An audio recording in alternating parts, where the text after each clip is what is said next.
Eu vou colocar aqui na tela, compartilhar com vocês esse texto, o trecho, né, que eu separei do livro Pedagogia da Autonomia, de Paulo Freire, que é um livro de 1996. Nesse trechinho, ele fala uma coisa que eu achei bem interessante. Assim, ele fala que o ato de cozinhar supõe alguns saberes concernentes ao uso do fogão, como acendê-lo, como equilibrar para mais, para menos a chama, como lidar com certos riscos, mesmo remotos de incêndio, como harmonizar os diferentes temperos numa síntese gostosa e atraente. A prática de cozinhar vai preparando o novato, ratificando alguns daqueles saberes, retificando outros e vai possibilitando que ele vire cozinheiro. A prática de velejar coloca a necessidade de saberes fundantes, como o do domínio do barco, das partes que o compõem e da função de cada uma delas, como o conhecimento dos ventos, da sua força, da sua direção, os ventos e as velas, a posição das velas, o papel do motor e da combinação entre motor e velas. Na prática de velejar, se confirma, se modificam ou se ampliam seus saberes. Esse é um trecho interessante que complementa com essa frase aqui, né? Ensinar não é transferir conhecimento, mas criar as possibilidades para a sua produção ou a sua construção. E aí eu queria continuar aqui com as nossas discussões, né, e reflexões, e ouvir da Carlinha, o que esse texto, esse trechinho, né, te remete, cara? Sim. Então, Paulo Freire, né, foi e sempre vai ser, né, a pessoa que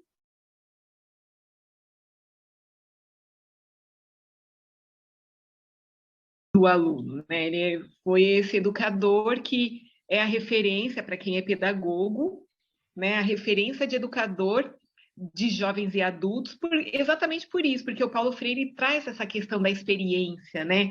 De experiência com as outras coisas que para a gente é meio que normal na vida, e das práticas que essas experiências nos trazem para o dia a dia, e assim funciona na escola, essas práticas e as experiências que nos levam aos conhecimentos, né? Isso que o Paulo Freire coloca aí como um saber, né? A construção de saberes é assim. Primeiro que é a questão do não estar pronto, né? É uma coisa que a Bia falou lá atrás, que a gente está em eterno movimento e a gente está eternamente construindo, né? O nosso saber, inclusive o saber das crianças, dos adolescentes, dos jovens e adultos, enfim, dos adultos. Então, é importante que a gente, enquanto professor, seja essa ponte, né? Do conhecimento técnico, científico, enciclopédico e outros conhecimentos, e chegar até ao que o aluno precise, buscando pela experiência dele, né? Isso é uma coisa que a gente aprende lá atrás, quando a gente está começando, né, na educação, que é muito simples isso, né? Quando você pergunta para a criança, por exemplo, né? É muito comum a gente perguntar, o que você entendeu sobre isso? Ela não vai falar nada, porque ela nem entendeu e ela nem refletiu sobre. Mas você fazer ela chegar a essa pergunta sozinha, né? Quando você constrói uma situação problema com uma criança, ou quando você faz uma leitura compartilhada com um aluno, para ele perceber que situação é aquela, que momento é aquela, e como parecido é de algumas coisas que ele vivencia, né? Então, eu trabalho em escola pública há um bom tempo para entender isso, que realmente é trazendo essas experiências das crianças. Ah, a criança não tem experiência nenhuma, tem, todas elas têm. De todos os lugares que ela passa, que ela vivencia, numa receita de bolo que ela vê a mãe fazendo, né, as questões da matemática, a gente usa muito na escola essa questão, né? A mamãe está fazendo bolo de ela tem 2 xícaras de açúcar, 4 de farinha de trigo, essa questão da proporção para no final sair uma massa, um bolo gostoso, a gente faz isso, né?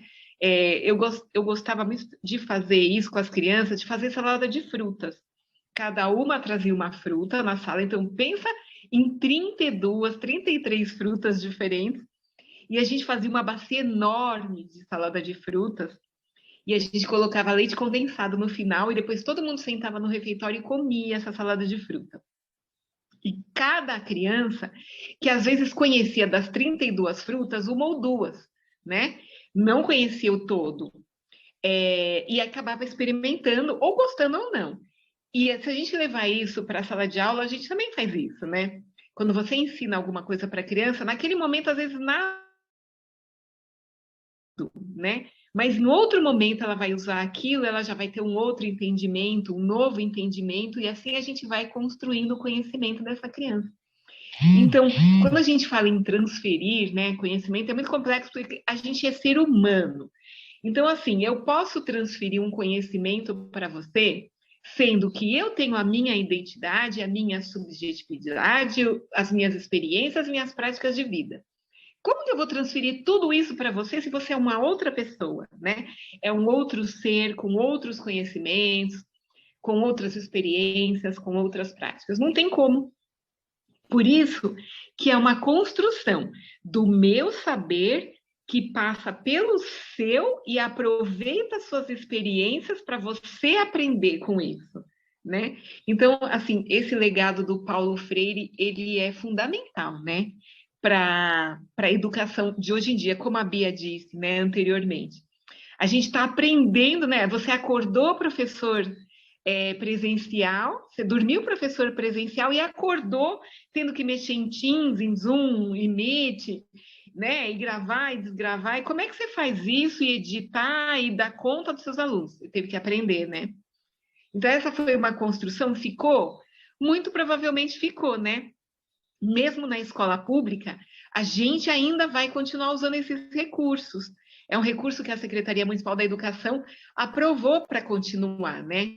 Então, assim, foi bom, foi difícil, teve professor muito resistente, teve gente que não conseguiu, precisou comprar um aparelho melhor, tal, mas foi bom, foi produtivo, que deu bons frutos, né? A gente conseguiu atingir maior número de alunos, talvez, nesse método, porque as crianças, os adolescentes têm essa prática com celular, com tablet, com computador, que a gente não tinha, né, na idade deles. Então, tudo isso faz parte desse conhecimento, dessa construção de conhecimento, Lide. Então, eu acho que o Paulo Freire é muito presente na educação de todos os tempos, né?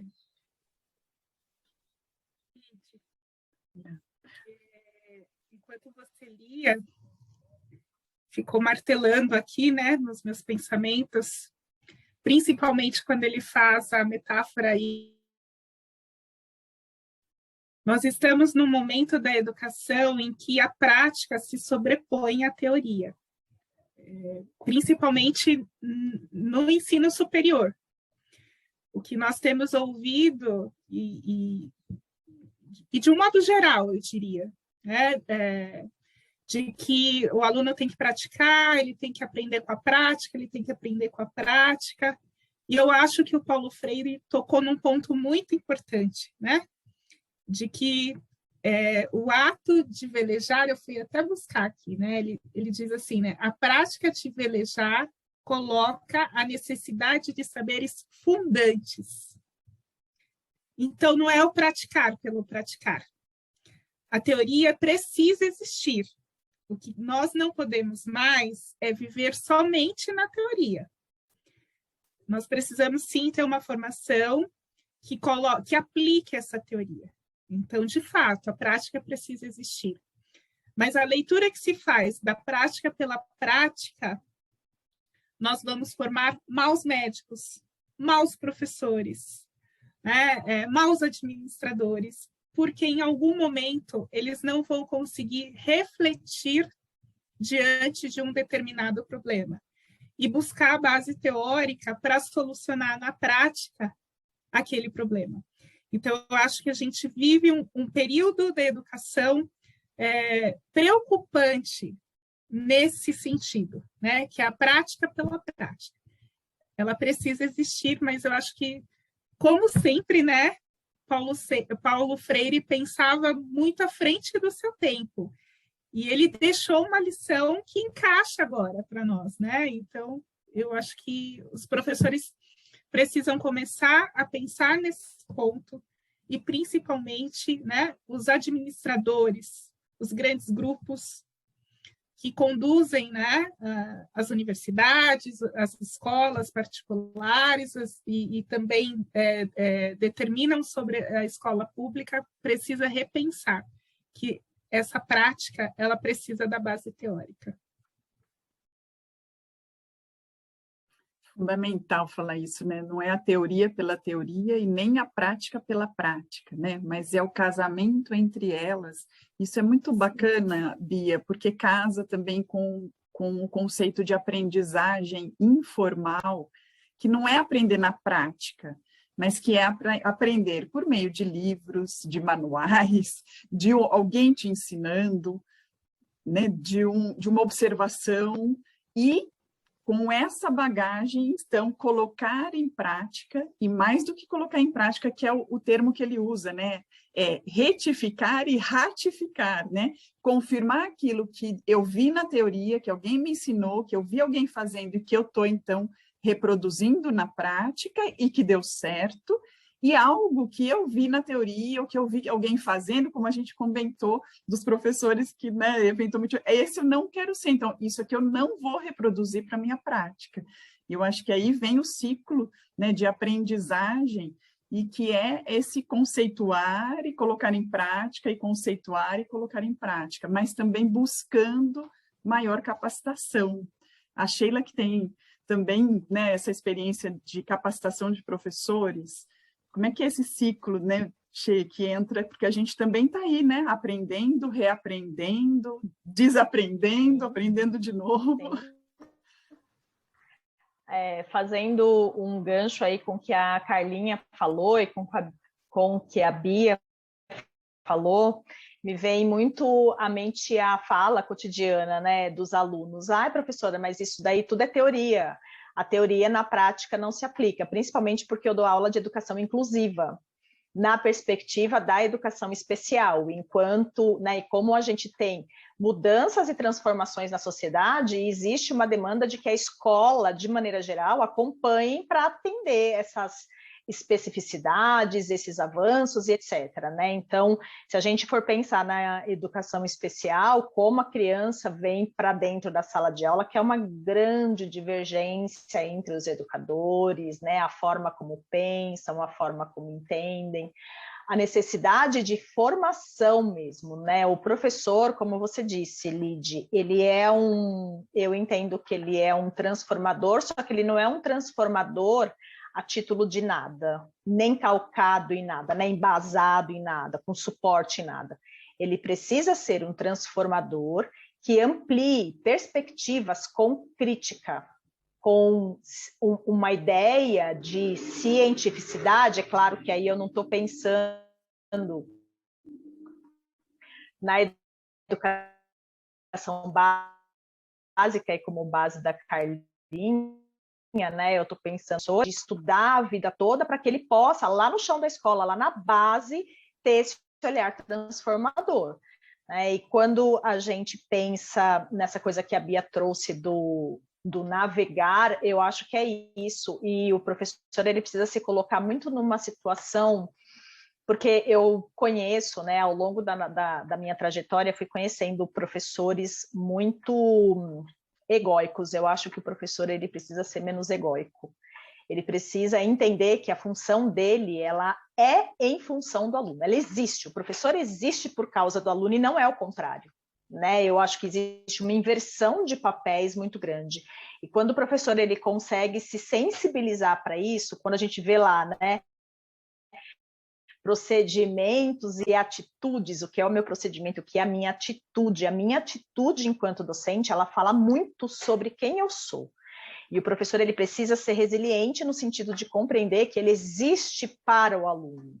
né? Essa retroalimentação que a Carlinha trouxe do Paulo Freire, do aluno existir, ele receber esse olhar, né, meio que transmissor, introjeta, devolve para o professor, e aí eu sou uma professora bastante teórica, existe um teórico que fala, né, Schumann fala, dessa ideia do professor, que é um ciclo, ação, transformação, reflexão, ação, transformação, reflexão.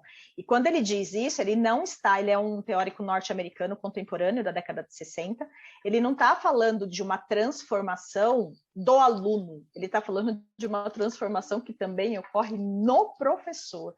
Né, entender que a cada aula, e a Bia trouxe isso de maneira brilhante, né, pensando aí de que a gente se transforma, quem somos nós como professores, agora pós-pandemia, nessa era tecnológica, como a Carla falou, né, com gerações, recebendo uma garotada na escola que está inserida no meio da tecnologia, quais são as minhas ferramentas, quais são as minhas atitudes para trazer um olhar sensível, e isso é problematização, tá, gente? Porque eu mesma não tenho, né? Para trazer um olhar sensível para essas crianças, para tornar isso realmente uma ação, uma reflexão e uma coisa que volte para a gente, que introjete, que isso vá ressignificando, principalmente esse nosso chamado novo, né? Novo pós-pandemia e novos momentos pós-pandemia, de relações sociais e etc. Até porque cai justamente nesse ciclo de aprendizagem, né, Sheila, que a gente também já é uma outra pessoa, né? Não tem como voltar e ser aquele professor de antes da pandemia, porque nós já nos transformamos também, e hoje a gente tem um outro valor. Eu vejo muito outro valor numa presença, né? Porque se eu estou aqui, mesmo virtualmente, mas eu estou ligando a câmera, eu estou falando, eu estou perguntando, eu estou respondendo, eu estou presente, né? O que é estar presente de verdade, né? Não precisa estar fisicamente quando eu estou ali consciente do meu processo, né? Dentro do que a gente está conversando aqui, que é do ensino e aprendizagem. E essa consciência, ela vem dos dois, né? Do aluno e do professor, né? E de todo mundo, porque aí tem um aprendizado também que muitas vezes é com quem não é um mestre, né? Mas eu aprendo o tempo todo com várias pessoas diferentes, não só com aquele que tem o chapéu do professor também, né? Só para complementar, Che. Eu digo que não é o mestre, eu fui trocando essa palavra ao longo do meu tempo de experiência, que você traz, que a gente usa muito, né? É o tal do maestro, por conta dessa tentativa, pelo menos, de coisa entra, né? E aí, quando você traz essa ideia da coisa da transformação, isso me toca e me sensibiliza muito. E do processo de ensino e aprendizagem, porque acaba sendo uma área particular da minha ação, da minha fala, né? A aprendizagem, ela não tem como não ser intencional, porque se ela não for intencional, ela vai ser muito comprometida. E essa coisa do nosso ensino tecnológico, alunos, por favor, abram suas câmeras, porque isso isso vai ao encontro do que a Lidiane falou, né? Então, ao longo também dessa experiência, dentro desse processo de transformação, eu fui criando estratégias, e aí eu acho que tal que a Carla trouxe, né? De tentar novas metodologias para que eu conseguisse aproximar esse aluno. Eu acho que isso é ser professor, ter essa sensibilidade. E eu ouço muitos professores falarem, né? Eu entro, abre a câmera quem quer, e se está aqui só por presença, eu dou presença e tchau. Eu ouço essa fala com recorrência, né? Por conta do nível de ensino, que já é para adulto, então fica muito essa coisa da escolha. Mas eu acho que para nós cabe a inspiração e cabe alguns apontamentos, apesar de ser adulto, de ter decisão.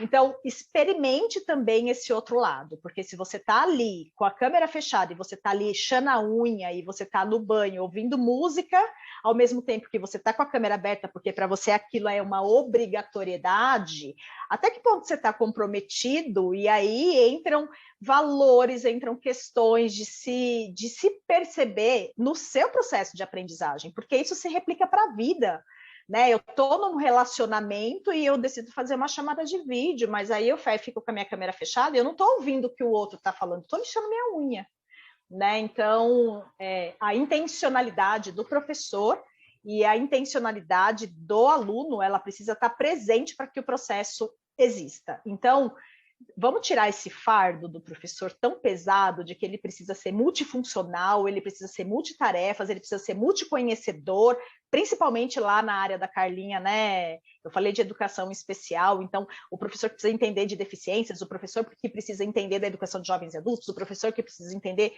que foi o que a Bia falou, o período tão extenso de formação que esse professor hoje em dia, ele é visto como um herói. Ele acaba sendo, ele acaba ocupando esse espaço, mas eu penso que ele poderia desenvolver a sua ação com muito mais qualidade se ele tivesse o fardo aliviado. Né? Então, dentro dessa estrutura de políticas públicas, a gente tem um ensino tecnológico. Qual é o suporte que eu vou dar para o professor? O professor dá aula, mas tem uma equipe que edita, tem uma equipe que coloca, né, que torna isso atrativo para o aluno, colocando memes, fazendo o que o pessoal do YouTube faz. O que os meninos do YouTube fazem? Eles colocam interatividade, por isso esses vídeos são atrativos e é desleal a nossa concorrência. Né? Então, o que eu pretendo? Eu pretendo fazer vídeos curtos, eu pretendo ter uma fala que realmente alcance essa população. Nossa, são tantas coisas, né, Lidy? Se eu fosse falar, eu ia ficar aqui o resto da noite falando, não posso não. É isso. Até complementando, Sheila, isso que você falou, no princípio de aprendizagem organizacional, eles falam que tudo parte do indivíduo, né? Que é bem isso que você falou, assim, a escola pode oferecer o espaço, pode incentivar, trazer a leitura, gerar discussão no sentido de fazer perguntas, mas eu preciso ter né? Precisa ser retroalimentado isso, né? E eu acho bacana a questão da consciência, eu tô nesse momento, assim, né? Então, muitas vezes você quer ensinar alguma coisa para alguém, você vai lá e faz para ele, como o cozinhar, por exemplo, né? Do exemplo do próprio Paulo Freire. E será que ele está aprendendo quando eu estou lá e cozinhando para ele? Ou será que se eu, né, deixá-lo com vontade da comida, com curiosidade de vai procurar na internet o ingrediente, vai procurar na internet a receita, né? O que você pode você mesmo fazer e eu vou te ajudando? O que vai, de fato, impactar no aprendizado, né? Ele vai aprender mais como, né? Vai gerar curiosidade. Então, eu acho que é bem bacana o que o Paulo Freire fala também de pôr em prática. Eu acho que a prática é para gerar essa curiosidade, se sentir fazendo parte, até para se sentir importante, né? Nossa, eu posso ir lá na frente escrever na lousa? Eu tinha uma vontade de fazer isso, né? Porque eu não podia, né? Parecia que era tão distante até a lousa, né? Escrever com giz.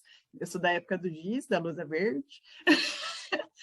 Mas aproximar isso, né? E ele ver que é possível, né? Ô, Lidy, só um parágrafo aí, só um parênteses. A minha escola ainda é lousa verde e giz branco. Eu digo que, principalmente dentro da sua realidade, né, Carlinha, o professor da escola pública, ele é um vitorioso, assim, sabe?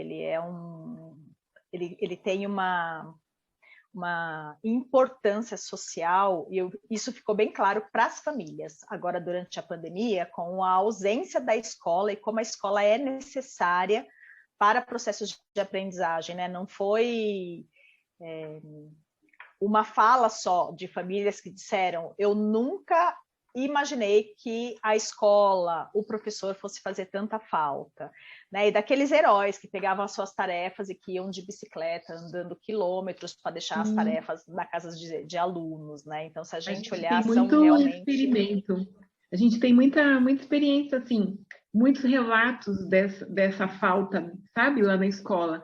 A gente tinha um público, não sei se é porque a localização da escola que eu estou é muito próxima à Universidade de São Paulo, é uma escola que não tem mais crianças do bairro, né? Porque o bairro envelheceu, cresceu e envelheceu. Mas tendo em todas as famílias com poder aquisitivo bom até, que viajam, que saem, e que sempre quis se envolver com o meu trabalho, por exemplo, meu trabalho de professora. Sempre tem uma mãe que achava que o meu trabalho de professora dava para ser discutido com o dela, entendeu? As mães sempre acham que o professor ela não consegue ser, entendeu? Mas assim, ela podia fazer isso em casa, a mãe. Então, ela põe na escola. Menosprezava muito o trabalho da gente enquanto professor, né? Muitas famílias faziam isso. E a gente percebeu que essas mesmas famílias precisam da escola para que seus filhos estudem, que não deram conta de fazer o nosso papel dentro de casa, né? Porque não são professores. Então, isso para mim foi legal, porque na educação todo mundo se mete. Você já percebeu? Vem um doutor lá não sei das quantas e ele vai falar como funciona a escola. Mesmo que ele só passou como estudante, mas ele vai falar. Né? Então, assim, as pessoas, elas colocam a escola pública como um lugar onde todo mundo tem acesso para colocar o que quer, para falar o que quer, para falar do seu trabalho, para expor, muitas vezes, as outras crianças. E não é assim que funciona, né? A gente tem regras na escola pública, a gente tem metas, a gente tem os nortes, que são os livros, né, que a Secretaria Municipal da Educação disponibiliza. A gente tem um currículo muito bom, eu acho o currículo da Secretaria Municipal da Educação excelente, né? Não deixa a desejar de nenhuma escola particular, o problema realmente é o tempo e a quantidade de alunos, mas isso é uma outra história, que a gente vai falar de políticas públicas, não nos diz respeito, né? Mas é bem isso. A gente tem uma estrutura que poderia ser ok, poderia ser de excelência, se a gente tivesse que lidar com menos conflitos, né? Que vem de fora para dentro da escola. As relações que são mal resolvidas nas casas, nas famílias, que as crianças trazem como problema na sala de aula, são as questões dos professores que acabam tendo problemas com seus salários, ganhando menos, e por conta disso, tendo que dar aula em várias escolas, né, diminuindo a possibilidade, a qualidade mesmo de ensino, deixando de fazer cursos de formação bacana, de fazer uma pós-graduação na sua área, para focar mais na educação das crianças. Isso tudo que ainda nos faz ser importante dentro da escola, né? Todas essas dificuldades e esses fazeres, que são muitos, né? Com a inclusão de crianças cada vez mais com N mil síndromes, com necessidades diferenciadas, e não só as crianças de inclusão, mas cada criança que vem, você precisa incluir de uma certa maneira, né? Dentro daquele espaço, daquela condição e daquele grupo que nos deixa, muitas vezes, sem ação. E ainda assim somos heróis, né? Somos vitoriosos, porque a gente lida com todos esses problemas durante todo o dia, durante toda a vida, e ainda a gente consegue fazer com que as crianças saiam com uma formação bacana. Então, isso é muito gratificante para mim. Carlinha, complementando aí a sua fala, não é à toa que a gente tem uma BNCC, com todas as ressalvas a ela, mas que vem aí numa perspectiva da habilidade socioemocional, né? E aí, pensando um pouco nessa retroalimentação que sai do professor, vai para a criança e assim sucessivamente, de onde o professor tira tanta habilidade socioemocional para lidar com tantas situações de vulnerabilidade social, né? Essa é uma primeira problematização que eu me pergunto a cada correção de estágio que eu faço e etc. A gente lê muito esses relatos, né, das situações de vulnerabilidade das famílias e das crianças que chegam à escola, e como esse professor ele tem que ter todo esse arsenal para dar conta. E outra pauta que eu queria colocar, sei que não é para esse encontro, mas das habilidades do professor e adoecimento, né? O adoecimento psíquico gera condições de afastamento do professor por conta de saúde mental, e ele não tem condição de retornar à escola, deixando aí um buraco no nosso sistema, e a coisa vira uma bola de neve, né? Uma coisa que leva a outra. Então, um professor que não tem ali um suporte emocional para dar conta das crianças, as crianças que também não têm, por sua vez, na escola, esse professor que fica adoecido, que tem burnout, que é afastado. Então, eu acho que são todas questões muito importantes que envolvem saúde pública, né? Envolvem saúde e políticas públicas educacionais. É isso aí, Sheila, é bem isso mesmo, é isso tudo que faz a educação básica ser ao mesmo tempo desafiante, ser importante, ser necessário, a gente querer é viciante, né? Você estar ali na linha de frente, nessa batalha todos os... E é o que a gente escolheu, né? Então... Eu vi porque a Sheila provocou ontem, né? Dizendo que esse seria o primeiro de alguns. E aí a danada vai e lança a pauta. Então eu disse, olha, eu ri. Imagina, nem tenho perguntas, né, Bia? Muito bacana. E, bom, pensando aí, né, em tudo que vocês falaram, e pensando na docência, no papel da docência e refletindo sobre tudo isso, eu acho que a gente... Eu coloquei alguns pontos, assim, né? A palavra do professor, a responsabilidade do professor, o afeto e o reconhecimento, né? A palavra, porque ela é muito forte, o professor ele pode levar um indivíduo a sonhar ou a matar todos os sonhos ou todas as perspectivas de vida que ele tem. Então, a palavra do professor ela é muito forte. E ela precisa ser dita com consciência, né? Com responsabilidade. A responsabilidade que o professor tem de entregar, né? De entregar conhecimento, mas não entregar numa caixinha fechada, mas de entregar o conhecimento de forma que o aluno vá ampliar ainda mais isso que ele trouxe. Ampliar para ele, aluno, e para ele, professor. Então, a responsabilidade que o professor tem de mediar saberes, né? E saberes diferentes para pessoas diferentes. Então, é muita responsabilidade, né? O dever que ele tem de estudar. E aí, o que eu digo no primeiro dia de aula para os meus alunos, né, que serão futuros professores, é o seguinte: se você chegou aqui achando que vai estudar 4 anos e acabou, escolheu a profissão errada, porque é estudar para o resto da vida, né?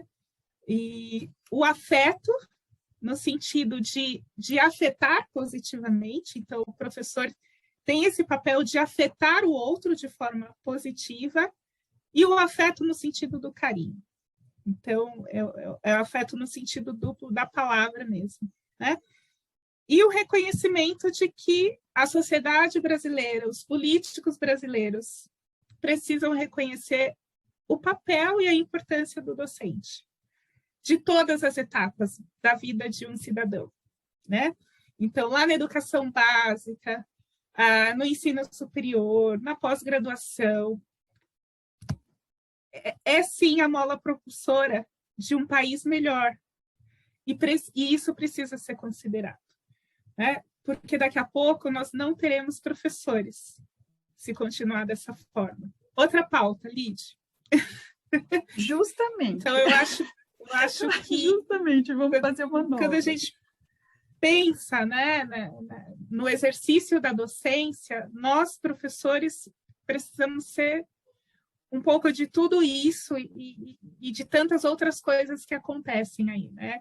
Então, a Carla e a Sheila trouxeram questões que são complexas da sociedade, e questões complexas sempre vão existir e vão interferir na atividade desse professor, porque um problema ela já tem outro ali para resolver, e isso é a sociedade, né? Nós lidamos com questões complexas sempre, e isso sempre vai afetar a escola, e nós precisamos estar bem de saúde mental, né, Sheila?